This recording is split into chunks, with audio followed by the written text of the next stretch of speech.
अब ये सिलसिला चलता रहा कशमकश का, ऐलाने तौहीद आप करते रहे, ताकि ये वक्त आया कि साल के बाद मेला होता था शहर बाबुल में। ये मरकज था, दारुल हुकूमत था इराक का, बाबुल। वहां सालाना मेला होता था। तो हजरत इब्राहिम अलैहिस्सलाम ने ठान ली थी कि जिस दिन ये रंग रंगलियों में मुब्तला होंगे, उस दिन मैं इनके साथ और इनके बुतों के साथ वो हाल करूंगा, उनका वो हशर करूंगा जो उन्होंने कभी सोचा भी नहीं होगा। तो जैसे मेले का दिन आया, लोग आए हजरत इब्राहिम के पास, इब्राहिम आओ ना, मेला है आज सालाना। आपने फरमाया नहीं, इन्नी सकीम, मैं थोड़ा सा बीमार हूं, मैं थोड़ा सा। सही बुखारी की हदीस है कि हजरत इब्राहिम अलैहिस्सलाम ने 3 मरतबा जू माना कलाम किया। जू माना कलाम यानी उसका एक माना वो भी बनता था जो सुनने वाला समझ रहा था, हालांकि आपकी वो मुराद नहीं थी, आपकी वो मुराद। तो आपने फरमाया मैं बीमार हूं, मैं, तो सुनने वाले ने समझा कि शायद बुखार है, लेकिन आपके ज़हन में था कि कौम की इस हमाकत की वजह से मैं तकलीफ में मुब्तला हूं कि ये बुतों को पूछती है, तो मैं तकलीफ में हूं, मैं बीमार हूं। जू माना कलाम किया, यानी ऐसा कलाम जिसके 2 मानी बनते हैं, और ये जायज है, ये बोलिए, जान छुड़ाने के लिए जायज है। जैसे ये जब तहरीक चली थी ना, खत्म नबूवत की है ज़ियाउल हक के दौर और उसके बाद में, तो एक मुफ्ती साहब का वाकया मैं पढ़ रहा था। तो तब पुलिस ने और आर्मी ने बहुत सारे लोगों को, जब ये कादियानियों को काफिर करार दिया गया था, तहरीक चली थी, तो बहुत सारे उलमा को गिरफ्तार किया गया। तो एक मुफ्ती साहब, उनको पुलिस पकड़ने के लिए आई, तो वो गटर पे खड़े हुए थे, गटर। तो पुलिस ने कहा कि मौलाना वो मुफ्ती साहब को आपने कहीं देखा? तो वो गटर से नीचे उतर आए, थोड़ा सा करीब उनके आके पूछा क्या कहा आपने? कहा जी वो फुला मुफ्ती साहब को आपने कहीं देखा? कहा थोड़ी देर पहले इस गटर पे खड़े हुए थे, थोड़ी देर पहले इस गटर पे खड़े हुए थे। ये जू माना कलाम करना। तो इब्राहिम अलैहिस्सलाम भी ऐसा कलाम करते थे बाद वक़्त अपनी जान छुड़ाने के लिए। तो आपने फरमाया मैं बीमार हूं, मैं, उन्हें लगा बुखार है, आप बिस्तर पे पड़े हुए, वो चले गए। आपने पीछे से बड़ा कुलाड़ा लिया और बुत शिकनी की तारीख का आगाज किया। वो बुत शिकनी, बुतों को तोड़ना, जिसका आगाज हजरत इब्राहिम अलैहिस्सलाम ने किया, उसका इख्तिताम आके हजरत मौला अली अल मुर्तजा पे हुआ। आपने उसको नुक्ता कमाल पे पहुंचाया, बुत शिकनी को, बुतों को तोड़ने को, बुतों के बोलिए। और चूंकि आप नस्ल इब्राहिमी से है, एक ही नस्ल है, एक ही फैज, तो आपने बड़ा सा कुलाड़ा लिया और तोड़ते जाते, बुतों को तोड़ते जा रहे हैं। सारा शहर खाली है, नमरूद समेत, फौजियों समेत, पुलिस समेत, सब उस मेले में, कोई पीछे नहीं, शहर खाली है। सारे के सारे जब बुत तोड़ दिए, तो कुल्हाड़ा जो बड़ा बुत था ना, उसके कांधे पे रख दिया और खुद घर आ गए। खुद बोलिए। अब फिर यहां जू माना कलाम किया आपने, जिसको आम बंदा सुने तो समझे झूठ है, लेकिन वो झूठ नहीं होता, जू माना कलाम होता है, उसके कई मानी बनते हैं। तो जब वो वापिस आए तो उनके लिए तो ये कोई छोटा मामला नहीं था, वो तो बुतों को खुदा समझते थे। वो भाई उनका मामला ये तो नहीं था किसी ने शौक में कबूतर रखे और उसके कबूतर ज़िबा हो जाएं। दचका तो उसके लिए भी बड़ा होता है, किसी ने मुर्गियां पाली और उसकी मुर्गियां कोई ज़िबा कर दे, दचका तो उसके लिए भी बड़ा होता है। मेरी बात समझ रहे कि नहीं? किसी ने शौक से कुत्ता पाला हो, उसके कहीं कुत्ते मार दे, दचका तो उसके लिए भी बड़ा होता है। किसी ने घोड़े पाले हो शौक से, वो कोई मार दे, तो दचका तो उसके लिए भी बड़ा होता है। उन्होंने कोई शौक से बुत नहीं रखे थे, वो तो उनको खुदा समझते थे, वो तो उनको बोलिए। अब जब उनके बुत टूट गए, खुदा टूट गए, ये उनके लिए कोई छोटा दचका नहीं था। वो तो गुस्से में लाल पीले हो गए और उनकी मत मारीगी कि हम करें क्या उस शख्स के साथ जिसने हमारे साथ ये किया। तो गुस्से में पागल हो गए।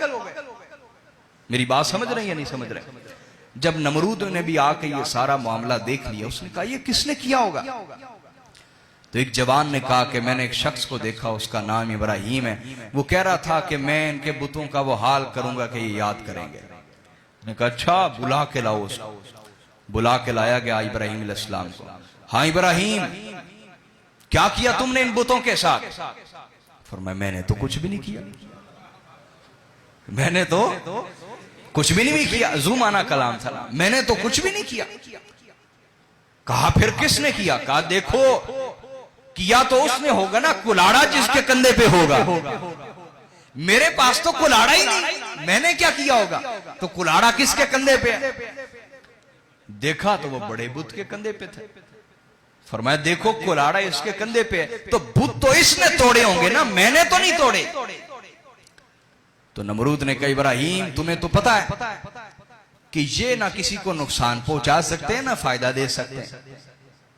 तो कुरान ने कहा इब्राहिम अलैहिस्सलाम ने उनकी दलील से दलील पकड़ी और उन्हें वो जवाब दिया कि उनकी मत मारी गई और कोई जवाब ना आपको आगे से दे सके। आपने फरमाया फिर बदबख्ती है तुम पर कि तुम उन बुतों को खुदा समझते हो जिनके बारे खुद इकरार करते हो कि वो ना किसी को फायदा दे सकते हैं ना ही नुकसान।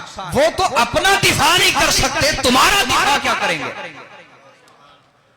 अब जब आपने ये दलील पेश की तो पूरे मजमे पे सख्ता तारी हो गया और कोई इब्राहिम अलैहिस्सलाम को जवाब न दे सका, कोई हजरत इब्राहिम को जवाब। ये दूसरा जू माना कलाम था जो हजरत इब्राहिम ने किया अल्लाह की तौहीद की खातिर। बोली अल्लाह की। और रसूलुल्लाह ने इसकी इजाजत दी है। हुजूर ने फरमाया अगर मियां बीवी लड़ पड़े तो कोई जू माना कलाम करके, जो जाहिरन झूठ भी लगता हो, कोई जू माना कलाम करके उनकी सुलह करा दे तो अल्लाह उसकी भी बख्शिश फरमा देगा, उसकी भी बोलिए बख्शिश कर देगा। यानी मर्द से कहे यार तू पागल है, ऐसे ही उसके खिलाफ बोलता रहता है, वो तो तेरी बड़ी तारीफ करती है, वो तो तुझसे बहुत मोहब्बत करती है।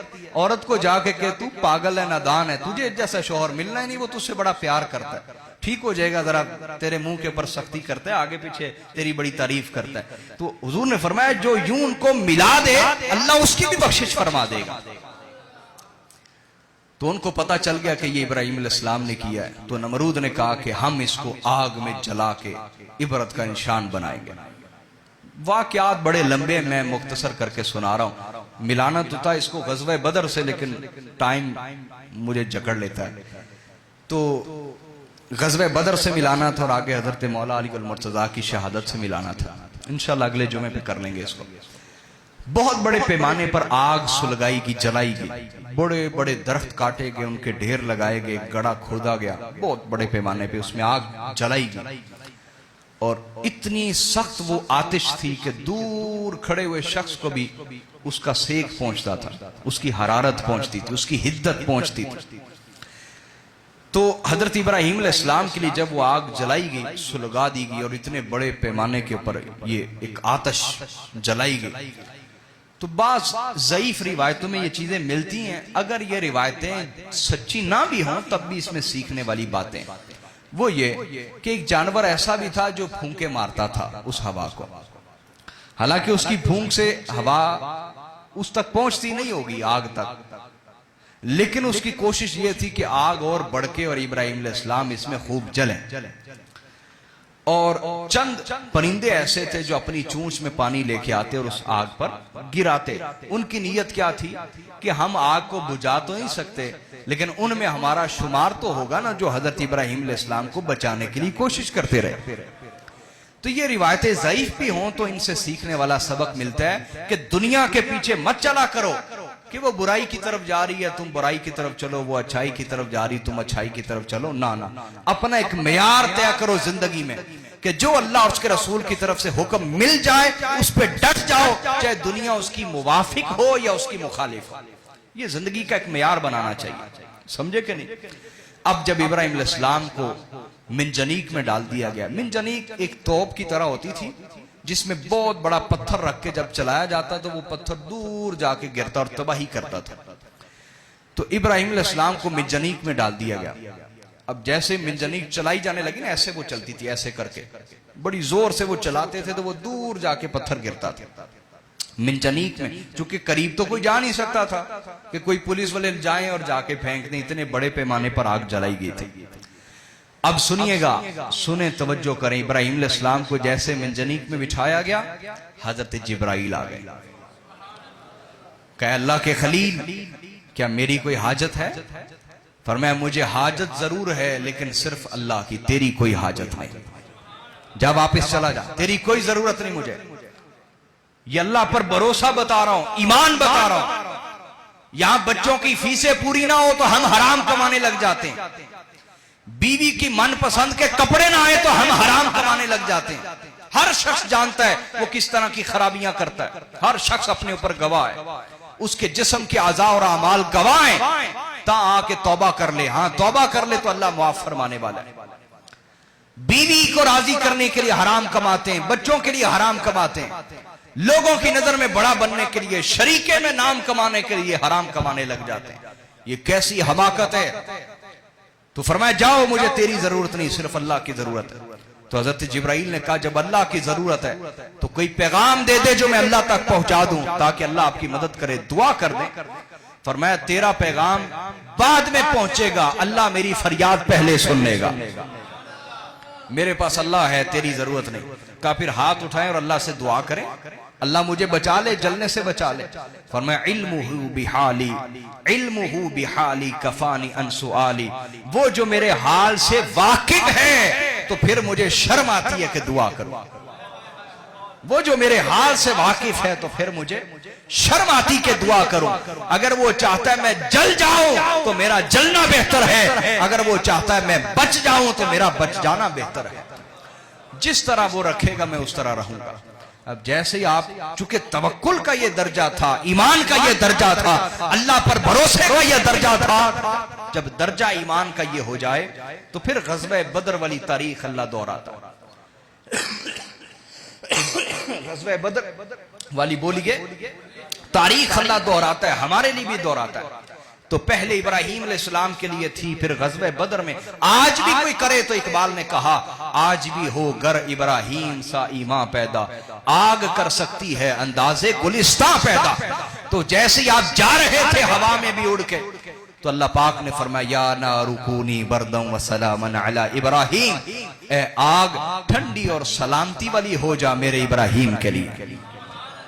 मुफस्सरीन फरमाते अगर अल्लाह फरमाता सिर्फ ठंडी हो जा तो वो इतनी ठंडी हो जाती कि आपकी जान जा सकती थी। तो अल्लाह ने फरमाया बरदम व सलामा, ठंडी भी हो जा सलामती वाली भी हो जा। तो आप जब आग में पहुंचे तो वो बिल्कुल गुलो गुलजार बन चुकी थी। 3 दिन और 3 रातें आप उसमें रहे, नवाफिल पढ़ते रहे, इबादत करते रहे। आपकी माँ को फिक्र हुई, वो रोती थी, आखिर माँ थी। आपकी माँ रोती कि मेरा इब्राहीम जल गया, खस्तर हो गया। लोग कहते नहीं नहीं वो तो नमाज पढ़ते अंदर। उसने कहा नहीं, जब तक मैं अपनी आंखों से न देख लूंगी मुझे चैन नहीं आएगा। उनकी माँ ने हसार तोड़ा फौजियों का, आवाज दी इब्राहीम मैं तुम्हारी माँ हूं, मुझे सुकून नहीं आ रहा, मुझे करार नहीं आ रहा, मुझे खुद दिखाओ कि तुम कैसे जिंदा हो। तो आपने फरमाया आओ, मैंने आग से कह दिया ये तुम्हें भी तकलीफ नहीं देगी। आपने अपनी मां का हाथ पकड़ा और वसते नार में ले गए, ऐन आतिश, आग के दरमियान में ले गए। तो आग इब्राहीम अलैहिस्सलाम के लिए तो ठंडी और सलामती वाली थी ही, जिसको इब्राहीम ने छू लिया उसके लिए भी ठंडी और सलामती वाली हो गई। तो ये बुत शिकनी का सफर हजरत इब्राहीम से शुरू हुआ। अल्लाह करे कि हम भी अपने शिरक के बुत अंदर से तोड़ें, गुनाहों के बुत तोड़ें। गुनाह हो जाना कोई ऐब की बात नहीं, लेकिन करते रहना बहुत बड़ा ऐब है। अल्लाह ताला हमें सच्ची तौबा की तौफीक दे और अपनी तारीख से वाकिफ होने की तौफीक दे। वस्सलामु अलैकुम।